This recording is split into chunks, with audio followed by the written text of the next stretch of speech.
दोस्तों नमस्कार, स्वागत है आपका एक बार फिर से आपके अपने YouTube channel the Magic Hour में। मैं आपका दोस्त एडवोकेट अरुण खासा आज बहुत ही खास मेहमान के साथ मैं आपके सामने आया हूं। आपका मैं परिचय करा दूं, ये हैं पंडित राज सिंह पहलवान जी। हरियाणा की राजनीति में बहुत ही बढ़िया इनका एक्सपीरियंस है, बहुत लंबे समय तक राजनीति में सक्रिय रहे हैं। आज इनसे हरियाणा इलेक्शंस को लेकर हम चर्चा करेंगे। सर स्वागत है आपका। धन्यवाद जी। ये इलेक्शन जो हरियाणा का इलेक्शन अभी चल रहा है, ये कांग्रेस वर्सेस ऑल कैसे हो गया है सर? देखिए, सबसे पहले तो मैं दर्शकों को नमस्कार कहता हूं। आपका यहां पहुंचने पर स्वागत वकील साहब। अब आपने सवाल किया कि कांग्रेस वर्सेस ऑल हो गया। मैं एक बात आपको कहना चाहता हूं, आप किसी से भी पूछिए, छोटे बच्चे से लेकर बुजुर्गों तक, महिलाओं से, किसी से भी पूछोगे तो सबका स्पष्ट संदेश है, सबका स्पष्ट कहना है कि कांग्रेस की आंधी लहर चल रही है, आंधी चल रही है कांग्रेस के पक्ष में। और मैं जिम्मेदारी से यह शब्द कहना चाहता हूं कि कांग्रेस 70 और 80 के बीच में सीट लेकर 2005 के रिकॉर्ड को भी ध्वस्त करते हुए चौधरी भूपेंद्र सिंह हुड्डा जी के नेतृत्व में भारी बहुमत से सरकार बनने जा रही है। तो इसलिए कांग्रेस वर्सेस ऑल, ये जो दूसरे हैं, मैं इनके बारे में भी बता देना चाहता हूं। ये भारतीय जनता पार्टी की एक नीति है। उन्होंने दूसरे छोटे दलों से गुप्त समझौता किया हुआ है। कुछ उन्होंने निर्दलियों को उठाया हुआ है। जो हुड्डा साहब अभी आसोदा आए थे तो उन्होंने भी कहा था कि ये वोट काटू खड़े हैं, वो बीजेपी द्वारा खड़े किए गए हैं, वोट काटू हैं ये उनका, और इससे ज्यादा कोई रोल नहीं है इस राजनीति में। आपने बहादुरगढ़ के गांव आसोदे का नाम बताया। बहादुरगढ़ से आप क्या स्थिति देखते हैं कांग्रेस पार्टी को लेकर? देखिए, स्थिति स्पष्ट है। यहां भी कांग्रेस पार्टी का उम्मीदवार चौधरी राजेंद्र सिंह जून, मैं समझता हूं कि पिछली बार से ज्यादा वोटों से जीतेंगे। और मेरी बात आप ध्यान से सुनो, कम से कम 30 और 35 हजार से हम मानते हैं कि वो यहां से जीत दर्ज करेंगे। एक बात और कह देना चाहता हूं मैं, यहां बीजेपी बहुत पीछे है, लेकिन दूसरे नंबर पर बीजेपी ही है। पूरे हरियाणा में चौधरी भूपेंद्र सिंह हुड्डा जी ने कहा है कि हमारा मुकाबला पूरे हरियाणा में बीजेपी से है, बाकी कोई मुकाबले में नहीं है। ये सब वोट काटू हैं। जब रिजल्ट आएगा तो पता चलेगा। ये बीजेपी की एक स्ट्रेटजी है। बीजेपी ने एक स्ट्रेटजी के तहत अपने लोगों को, कुछ निर्दलीय भाई जो खड़े हैं, उनको उकसाया अपने लोगों को कह के, और उनके पास कुछ भी नहीं है। उन औरों की जमानत जब्त होगी। मैं एक बात और कह देना चाहता हूं कि यहां से बीजेपी समेत सभी की जमानत जब्त होगी। अगर बीजेपी जमानत बचा लेगी तो वो बहुत बड़ी बात है। राजेश जून कांग्रेस के साथी रहे हैं और वो उन्होंने ये इल्जाम लगाया कि भूपेंद्र हुड्डा, राजेंद्र जून ने उनके साथ धोखा किया है। उनको ये आश्वासन दिया गया था कि 2024 का चुनाव कांग्रेस की टिकट पर बहादुरगढ़ से राजेश जून लड़ेंगे। इसके बारे में आपका क्या स्टैंड है? मैं स्पष्ट कह देना चाहता हूं, ये बिल्कुल बेबुनियाद बात है, झूठा और मिथ्या प्रचार है। इसमें लेस मात्र भी सच्चाई नहीं है। चौधरी भूपेंद्र सिंह हुड्डा, चौधरी दीपेंद्र सिंह हुड्डा जी ने, जो हमारे सांसद हैं, कभी ये नहीं कहा कि अगला टिकट वो किसी को भी देंगे। उन्होंने तो कहा ही नहीं, और ना ही ये सवाल था। उस वक्त ये सवाल था कि भी चौधरी राजेंद्र सिंह जून को टिकट मिला है, वो कांग्रेस पार्टी के 19 में उम्मीदवार थे, और उसके लिए उन्होंने इनको बैठा दिया था, जो भाई निर्दलीय खड़े हैं। इससे ज्यादा कोई बात नहीं थी। हाँ, ये आश्वासन तो बताते हैं जो अंदर थे, ये आश्वासन जरूर दिया था कि भाई तेरे को मान सम्मान मिलेगा। बीजेपी ने दिनेश कौशिक को मैदान में उतारा है। नरेश कौशिक उनके बड़े भाई, बहादुरगढ़ से 2014 से 2019 के बीच में विधायक रहे। बीजेपी ने उनको टिकट ना देकर दिनेश कौशिक को मैदान में उतारा है, जिसके बाद नरेश कौशिक ने खुले मन से उनके बारे में साजिश का शिकार होने के बारे में कहा। इस चीज को आप कैसे देखते हैं? ये बीजेपी की क्या स्ट्रेटेजी है? देखिए, ये तो स्पष्ट है, अगर उन्होंने नरेश कौशिक का टिकट काट के उसके भाई को दिया है तो ये स्पष्ट था कि भाई इसने काम नहीं किए, लोग नाराज थे, तो इसलिए मैं ज्यादा उनके बीच में कोई क्या बात थी मैं वो ज्यादा विस्तार से नहीं कहना चाहता, लेकिन मैं ये जरूर कहना चाहता हूं कि उनकी जो परिवार की लड़ाई थी वो सब ने देखा, सड़क पर आ गई और किस तरीके से एक दूसरे पर लांछन लगाए वो तो सर्वविदित है, सब ने देखा है।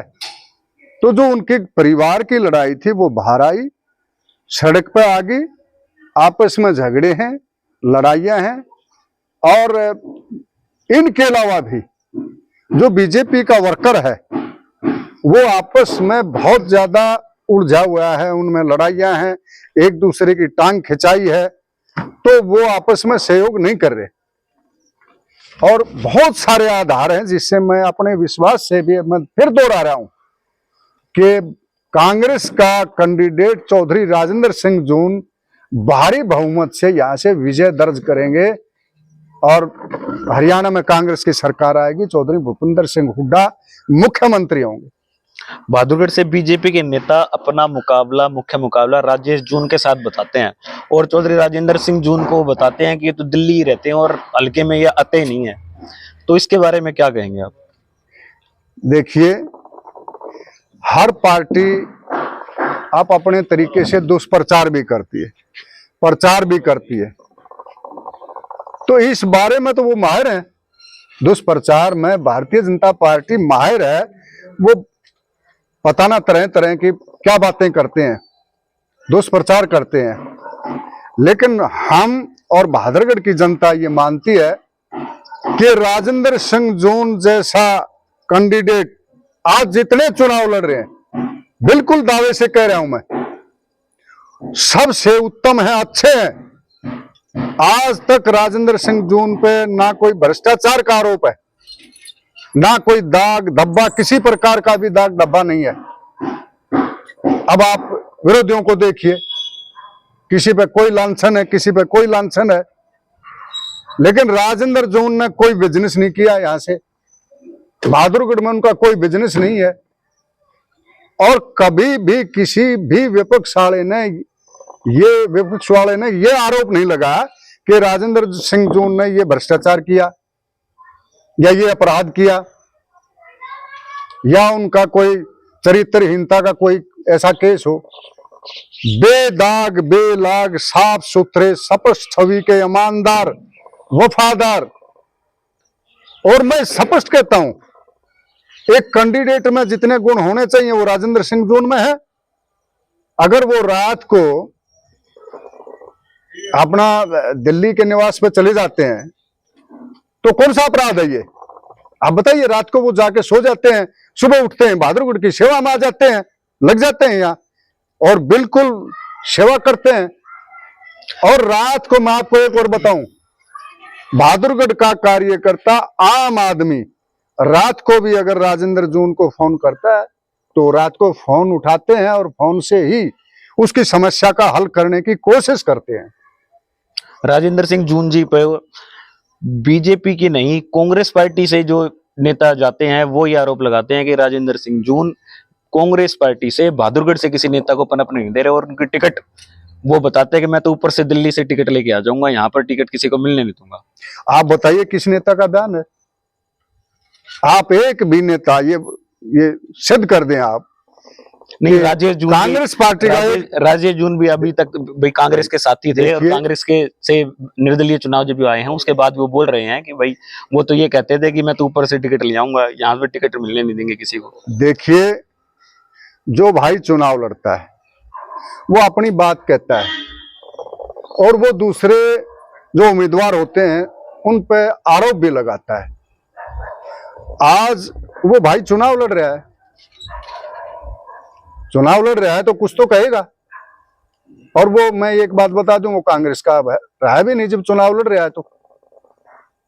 तो कांग्रेस पार्टी का कोई भी वर्कर राजेंद्र जून के आज खिलाफ नहीं है। इनके सभी वर्कर साथ हैं, एकजुट होकर पूरी ताकत से सारे वर्कर हम सब राजेंद्र जून के साथ लगकर काम कर रहे हैं और भारी बहुमत से जिताने का काम करेंगे। एक भी वर्कर नाराज नहीं है, मैं दावे से कहता हूं। निर्दलीय तौर पर रमेश दलाल जी किसान नेता वो भी मैदान में हैं। उन्होंने कांग्रेस पार्टी से भी टिकट लेने के लिए आवेदन किया था, अब वो निर्दलीय चुनाव में हैं। उनके बारे में आपके क्या विचार हैं? देखिए, हमने सुना है, मैं तो था नहीं उस पंचायत में, उन्होंने कोई पंचायत की थी पहले और उस पंचायत में ये कहा था कि भाई मैं कांग्रेस पार्टी से टिकट लेके आऊंगा। और लोग बताते हैं कि उन्होंने वादा भी किया था, क्योंकि उसके बारे में भाई मिंटू दलाल बैठे हैं, यहाँ पार्षद है हमारे। इनके गांव में पंचायत हुई थी, मांडोठी गांव है इनका, ये अच्छे तरीके से बताएंगे। पंचायत हुई थी और उस पंचायत में ये कहा गया, बताते हैं कि अभी मैं केवल टिकट पे लड़ूंगा, बगैर टिकट में नहीं लड़ूंगा। लेकिन मैं आपको पहले भी कह चुका हूं, भारतीय जनता पार्टी ने पूरे हरियाणा में ऐसी स्ट्रेटजी बनाई है कि वो निर्दलीय खड़े कर रहे हैं ताकि विपक्ष की कुछ वोट बट जाएं और वो सत्ता हासिल कर लें। लेकिन ऐसा नहीं होगा, नहीं होने जा रहा, बिल्कुल भी नहीं होगा। लोग बीजेपी से ऊब चुके हैं। 36 बिरादरी, सभी वर्ग, चाहे वो किसान हो, महिला हो, व्यापारी हो, छोटे व्यापारी हो या कर्मचारी हो, यहां तक छात्र हो, हर वर्ग दुखी है भारतीय जनता पार्टी से। आप देखिए ना, रोज रोज आप देख रहे हैं, वीडियो भी आ रही है, आप खबरें भी देख रहे हैं, किसी भी भारतीय जनता पार्टी के कैंडिडेट को गांव में घुसने नहीं दिया जा रहा। गांव वाले बहुत नाराज हैं लोग। तो इसलिए भारतीय जनता पार्टी, मैं नहीं समझता कि 10 के आंकड़े से ऊपर जाएगी। भारतीय जनता पार्टी का तो बिल्कुल दिवाला पिट चुका है। इसलिए वो हथकंडे अपनाकर कुछ कैंडिडेट हो सकता है उनको खरीद लिया गया हो, तो ये हथकंडे अपनाकर उनको खड़ा किया गया है। कई कैंडिडेट खड़े कर दें ताकि जो लोग नाराज हैं वो इधर उधर बिखर जाएं और उनका कैंडिडेट जीत जाए। लेकिन यहां मैं कहना चाहता हूं, मैंने पहले भी बताया कि यहां 30-35 हजार से बहादुरगढ़ से चौधरी राजेंद्र सिंह जून, जो कांग्रेस का उम्मीदवार है, वो जीतने जा रहा है। बीजेपी के नेता खुले मन से ये बताते हैं कि हमारे ऊपर वाले ये तो कांग्रेस की सरकार बनने नहीं देंगे और बन भी गई तो 6 महीने रहने भी नहीं देंगे। और अब बीजेपी का जो प्रचार है वो इस तरह से है, बीजेपी के नेता भी ये भाई मन से नहीं लेकिन वो अंदर खाने ये बात चल रही है कि कांग्रेस पार्टी को किसी तरह से पूर्ण बहुमत ना मिल पाए उसके बाद वो सरकार बना लेंगे। तो इस दावे को आप किस तरह से देखते हैं? देखिए, हमारे नेता आम वोटर से ये अपील कर चुके हैं, ये कह चुके हैं, और मैं अपने नेताओं की अपील यहां भी दोहरा देता हूं। वो अपील कर चुके हैं कि बीजेपी की जो चाल है उससे सावधान रहना है। ये वोट कटवा आए हुए हैं, बीजेपी ने उनको उठा रखा है और इससे सावधान रहते हुए एक भी वोट इधर उधर नहीं हो जानी चाहिए। एक एक वोट कांग्रेस के पक्ष में लोग वोट देंगे। लोग समझदार हैं, लोग इनकी चाल को समझ चुके हैं। ये डिवाइड एंड रूल वाले लोग हैं, तो लोग समझते हैं कि इनकी नीति क्या है। इसलिए वो एक वोट को भी खराब नहीं करना चाहते। एक एक वोट वो कांग्रेस के पक्ष में देंगे और कांग्रेस को भारी बहुमत से जिताएंगे। कांग्रेस और आम आदमी पार्टी के बीच में लंबी वार्ता हुई, लेकिन जो गठबंधन था वो सिरे नहीं चढ़ पाया। 12 तारीख के बाद 13 तारीख को नॉमिनेशन खत्म होने के बाद अरविंद केजरीवाल जी को जमानत मिल जाती है। अब वो हरियाणा में प्रचार के लिए भी आएंगे। दिल्ली के उप मुख्यमंत्री पद से वो इस्तीफा देने की घोषणा कर चुके हैं। इस आम आदमी पार्टी के स्टैंड को आप कैसे देखते हैं? देखिए, ये केंद्र का मामला है, ये बड़े नेताओं की बात है। वो समझौता करें ना करें, ये उनके अधिकार क्षेत्र की बात। मैं इस पर कोई टिप्पणी नहीं करूंगा। आप केजरीवाल अगर हरियाणा में चुनाव प्रचार के लिए आते हैं तो आप ये समझते हैं कि कांग्रेस को इस बात से नुकसान उठाना पड़ेगा? देखो, मैंने पहले भी कहा, हरियाणा के लोग बहुत समझदार हैं। वो बीजेपी की चाल को और दूसरे नेता कौन लड़ रहे हैं, वोट कटवाओं को वोट नहीं देंगे। बीजेपी की चाल को समझते हैं, इसलिए वोट कटवा जो भी हैं उनको वो वोट देकर अपनी वोट को खराब नहीं करना चाहते और वो कांग्रेस के पक्ष में वोट करेंगे। हरियाणा इलेक्शन की घोषणा से पहले सबसे पहले जो गठबंधन देखा गया वो इंडियन नेशनल लोकदल और बहुजन समाज पार्टी के बीच में हुआ। उसके कुछ समय बाद जननायक जनता पार्टी और आजाद समाज पार्टी के बीच में भी गठबंधन हो गया। इन दोनों गठबंधनों को आप कैसे देखते हैं? देखिए, ये तो सर्वविदित है, अप्रत्यक्ष रूप से इनका बीजेपी से गठबंधन है। मैं स्पष्ट कह रहा हूं। अब इसमें आईएनएलडी और बसपा के गठबंधन में एचएलपी गोपाल कांडा भी जुड़ गए हैं। अब ये जो लोग हैं, मैं पहले भी बता चुका हूं कि भारतीय जनता पार्टी ने ऐसे बहुत लोगों से गुप्त गठबंधन किया हुआ है। गुप्त रूप से इनका गठबंधन है, कुछ छोटी पार्टियों से गठबंधन है और कुछ छोटे किस्म के जो वर्कर हैं, नेता हैं, उनसे भी गठबंधन है। तो ये तो स्पष्ट है, ये अप्रत्यक्ष रूप से या प्रत्यक्ष रूप से ये भारतीय जनता पार्टी के साथ रहे हैं और भारतीय जनता पार्टी के साथ भविष्य में भी रहेंगे। अगर इनको वोट दे दिया, अतीत में मैं आपको ले जाना चाहता हूं। 2019 में हमारे उप मुख्यमंत्री जो दुष्यंत जी थे, उन्होंने तो कहा था कि भाई भारतीय जनता पार्टी को हम जमुना पार भेज देंगे।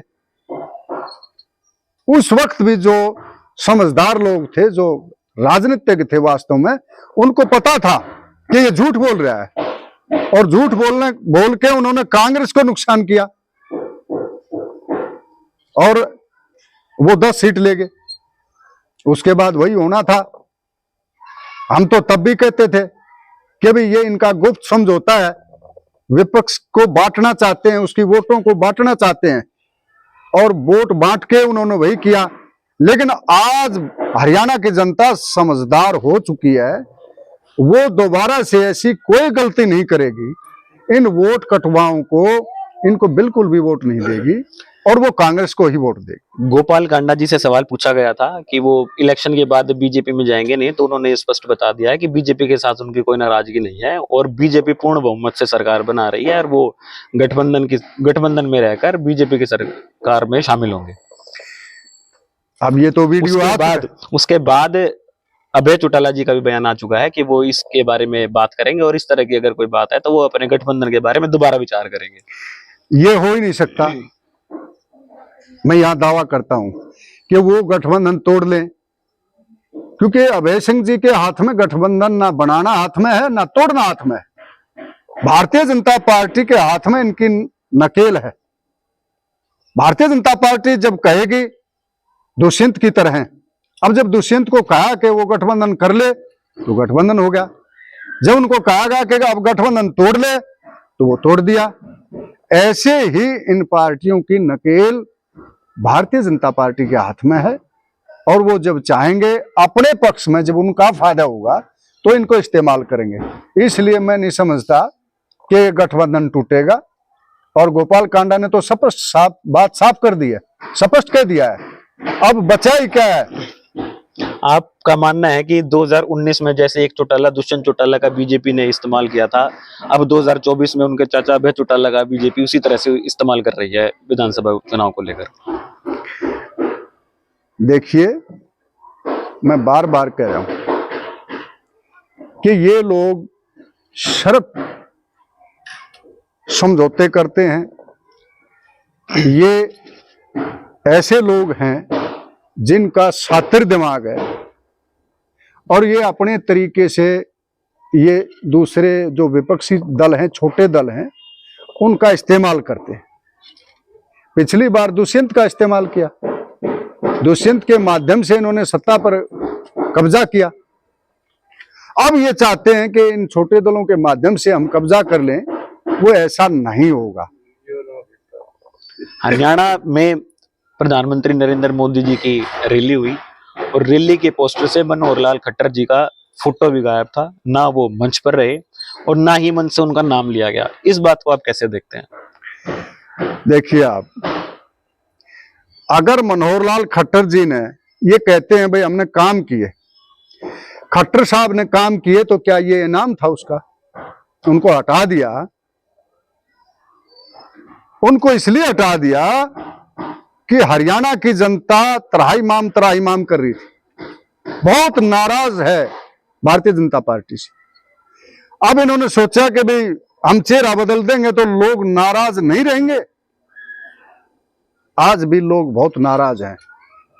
अब ये खट्टर साहब का फोटो लगाएं ना लगाएं वो उनका अपना आंतरिक मामला है, लेकिन फोटो ना लगाना इस बात का संकेत है कि भारतीय जनता पार्टी बिल्कुल मानती है कि इसने 10 साल में, 9.5 साल में हरियाणा का सत्यानाश कर दिया और पब्लिक, हरियाणा की जनता बहुत दुखी है।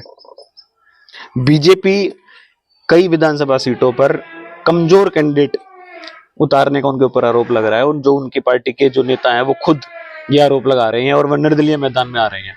तो इस बात को आप किस तरह से देखते हैं? देखिए, पहली बार 10 साल में पहली बार हमने देखा कि इतने बड़े पैमाने पर भारतीय जनता पार्टी में भगदड़ मच गई, बहुत बड़े लेवल पर भगदड़ मची है। छोटे से लेकर बड़े नेता पार्टी छोड़ रहे हैं। जैसे वो एक मिसाल है, डूबते हुए जहाज से चूहे छलांग लगा देते हैं, ऐसे हर विधानसभा क्षेत्र में कई कई नेता जो है, पूर्व मंत्री, एमएलए और उनके पदाधिकारी, वो पार्टी को छोड़ रहे हैं। ये तो इसका मतलब यह है कि भारतीय जनता पार्टी के पास कुछ नहीं बचा है और जब वो भगदड़ मच गई, उनके पास कैंडिडेट नहीं है, तो उन्होंने तो उधार का संदूर लिया हुआ है। इनके पास अपने कैंडिडेट भी नहीं है, इसलिए अब किसी को तो टिकट देंगे ना, ये कमजोर को देंगे। और खुद भारतीय जनता पार्टी कमजोर, इतनी कमजोर हो चुकी है कि उसके पास अपने कैंडिडेट भी नहीं है। बीजेपी से गन्नौर से उनके नेता देवेंद्र कादियान, उनकी टिकट काट दी गई और वो उन्होंने आरोप लगाया कि ये 100 करोड़ रुपए में टिकट जो है बीजेपी दे रही है। इसको आप कैसे देखते हैं? अब जब भारतीय जनता पार्टी के नेता ही ये आरोप लगा रहे हैं तो भ्रष्टाचार की पराकाष्ठा में बात कहूंगा। ये 100 करोड़ आप अंदाजा लगाइए, ये भ्रष्टाचार, लेन देन, ये तो वही लोग लगा रहे हैं ना आरोप, उसके भारतीय जनता पार्टी के नेता ही आरोप लगा रहे हैं। जब वही आरोप लगा रहे हैं तो आप इसको किस रूप में देखते हैं, ये तो आपने देखना है। अब वो निर्दलीय मैदान में आ गए हैं, तो इस बात को आप ऐसे, हम इस बात को ऐसे देख सकते हैं कि बीजेपी के जो एंटी इनकम्बेंसी बचने के लिए एक मजबूत जो नेता था उसको टिकट ना देकर निर्दलीय मैदान में उतार दिया गया है। देखिए, ये कितनी चालाकी करें, मैं फिर ये बात दोहरा रहा हूं, कितनी ही चालाकी करें, लोग इनकी हर चाल को समझते हैं। अब कोई व्यक्ति 5 साल मलाई खाए, सत्ता में रहे और लोगों के काम ना करे, केवल धन अर्जित करे और उसके बाद वो कहे कि मैंने बीजेपी छोड़ दी, मेरे को इसलिए वोट दो, लोग समझते हैं और लोग केवल और केवल कांग्रेस के कैंडिडेट को वोट देंगे। आप मेरी भी इस बात को मैं देख लेना, जिम्मेदारी से मैं कह रहा हूं कि कांग्रेस 70 से 80 के बीच में सीट लेकर आएगी और संभवतः 2005 का रिकॉर्ड तोड़ते हुए चौधरी भूपेंद्र सिंह हुड्डा जी के नेतृत्व में सरकार बनेगी और लोग किसी भी बीजेपी की चाल को कामयाब नहीं होने देंगे। बीजेपी के सबसे पुराने नेता हरियाणा में बीजेपी के वाले कहे जाने वाले रामविलास शर्मा जी, उनको टिकट नहीं दिया गया। टिकट मिल की घोषणा होने से पहले उन्होंने अपना नामांकन कर दिया, उसके बाद उन्होंने अपना नामांकन वापस लिया। वो काफी भावुक भी हो गए ये बात बताते हुए। बीजेपी के इतने सीनियर लीडर के साथ इस तरह का व्यवहार, इसको आप कैसे देखते हैं? देखिए, आपने कितने नेताओं को रोते हुए देखा? वो सभी भाजपा के थे, वो रो रहे थे। अब उसमें रामविलास जी हो या कोई और हो, वो सारे ही भाजपा को रो रहे थे। अब ये जैसा उन्होंने किया है वैसा तो भोगना पड़ेगा। अब वो भारतीय जनता पार्टी के पाप में शामिल थे, जो भी रो रहे हैं। आज वो इस बात के लिए रो रहे हैं कि हमारा टिकट कट गया। जब भारतीय जनता पार्टी ने हरियाणा की जनता को लूटा, तब उन्होंने क्यों नहीं कहा कि आप हरियाणा की जनता को लूट रहे हैं? दोस्तों, ये थे हमारे साथ राज सिंह पहलवान जी।